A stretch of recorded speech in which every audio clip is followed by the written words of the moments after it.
Halo semuanya, perkenalkan nama saya Fania Ristianti, mahasiswa Universitas Macung dari Program Studi Farmasi 2019. Pada kesempatan kali ini saya akan membahas mengenai pengamalan Pancasila dalam masyarakat Indonesia. Pengamalan yang akan saya soroti kali ini adalah mengenai persatuan, terutama gotong royong. Dalam hal ini saya akan mengambil dua contoh artikel yang telah saya baca melalui media online.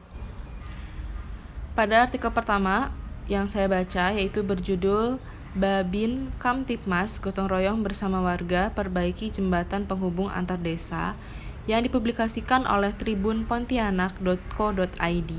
Artikel ini memberitakan tentang salah satu anggota Babin Kamtipmas yang melakukan kerja bakti bersama dengan warga desa untuk memperbaiki jembatan. Hal ini diawali ketika Aibda Muhammad Furqon tengah melaksanakan tugasnya untuk melakukan kunjungan ke Desa Tebudak pada Kamis 17 Desember 2020 lalu. Ketika sedang berkunjung ke desa tersebut, Aibda Muhammad Furqon mendapati warga sedang memperbaiki jembatan penghubung antar desa mereka. Saat itu, tanpa pikir panjang, Aibda Muhammad Furqon langsung dengan sigap membantu warga-warga desa tersebut. Jembatan yang sedang diperbaiki merupakan jembatan penghubung dua desa, yaitu Desa Sinar Tebudak dan Desa Bange yang berbeda kecamatan.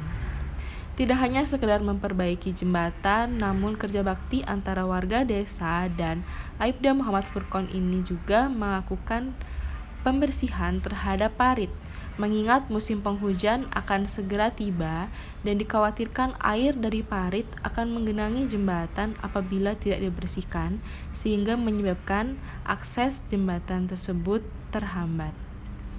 Selanjutnya, pada artikel kedua yang saya baca, berjudul Relawan Kediri Gotong Royong Perbaiki Rumah Warga yang Sudah Reot, dipublikasikan oleh surya.co.id.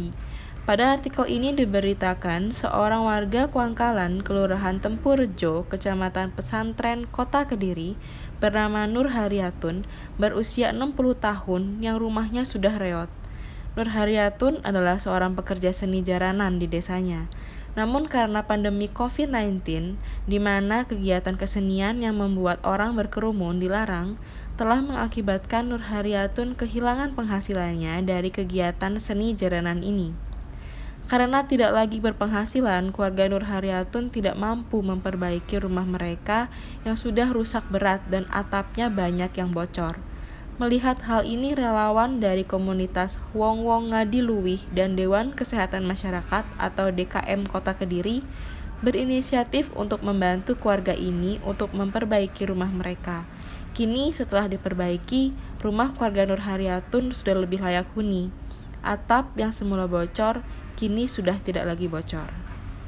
Selain artikel tadi, saya juga membaca sebuah jurnal penelitian yang dilakukan oleh mahasiswa Universitas Negeri Surabaya mengenai gotong royong di sebuah desa bernama Desa Balun di Kabupaten Lamongan. Desa ini dikenal sebagai Desa Pancasila. Hal ini dikarenakan di desa tersebut terdapat 3 agama yang hidup berdampingan. 3 agama itu yakni Hindu, Islam, dan Kristen. Dari hasil penelitian mereka didapatkan hasil bahwa terdapat beberapa kegiatan gotong royong yang dilakukan masyarakat di sana. Yang pertama ditinjau dari agamanya, yaitu gotong royong intraagama dan gotong royong interagama. Gotong royong intraagama yaitu gotong royong yang dilakukan oleh warga dalam satu agama. Gotong royong interagama yang ada di Desa Balun yaitu gotong royong dalam bidang sosial, seperti perawatan dan pembangunan tempat ibadah. Sedangkan gotong royong interagama yaitu gotong royong yang dapat dilakukan oleh semua warga tanpa batasan agama. Gotong royong interagama yang dapat dilakukan yaitu kegiatan memperbaiki jalan, membersihkan sungai, dan peninggian tanggul, serta membersihkan lapangan desa dan makam Mbah Alun, kegiatan donor darah, dan perayaan HUT RI. Yang kedua, penerapan gotong royong yang ada di Desa Balun juga tidak lepas dari adanya upaya yang dilakukan pemerintah desa dalam mempertahankan. Upaya tersebut dilakukan melalui kebijakan desa seperti adanya denda, Dan pemuka agama di sana juga sering memberikan nasihat-nasihat ketika kegiatan keagamaan. Selain itu, tindakan langsung kepala desa melalui pengawasan ketika dilakukan gotong royong dan juga pidato rutin dalam acara yang digelar warga maupun acara desa. Dalam upaya tersebut terkandung unsur paksaan, yaitu seperti penerapan denda, sehingga pelaksanaan gotong royong saat ini tidak lagi hanya secara sukarela, namun juga terdapat unsur paksaan di dalamnya. Dua artikel tadi kita dapat melihat bahwa gotong royong yang merupakan salah satu bentuk dari pengamalan Pancasila, khususnya sila ketiga yang berbunyi Persatuan Indonesia.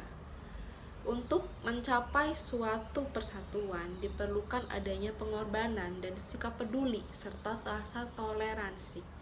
Dari dua artikel tadi kita dapat lihat bahwa Aibda Muhammad maupun relawan dari Kediri, mereka mau mengorbankan kenyamanan mereka, mengorbankan tenaga mereka, waktu, bahkan uang mereka untuk mau membahu menolong sesama. Kerja bakti antar warga menunjukkan adanya toleransi dalam lingkungan masyarakat. Mereka tidak memandang perbedaan agama, status sosial, atau kedudukan. Mereka dengan rela hati bahu-membahu saling menolong dengan bergotong royong. Selain sila ketiga, peristiwa gotong royong tadi juga menggambarkan Pancasila pada sila keempat, yaitu kerakyatan yang dipimpin oleh hikmat kebijaksanaan dalam permusyawaratan perwakilan, di mana dalam suatu kegiatan gotong royong tentunya ada kesepakatan dari semua pihak yang terlibat dalam kegiatan tersebut. Tentunya sebelum melakukan kegiatan gotong royong ini dilakukan dahulu suatu musyawarah yang menghasilkan suatu mufakat sehingga mereka akhirnya memutuskan untuk melakukan kegiatan ini secara bersama-sama. Catatan dari saya mengenai isu gotong royong ini adalah gotong royong sebagai budaya Indonesia sekarang ini semakin lama sudah semakin terkikis keberadaannya. Modernisasi membuat orang mulai bersikap egois dan soliter.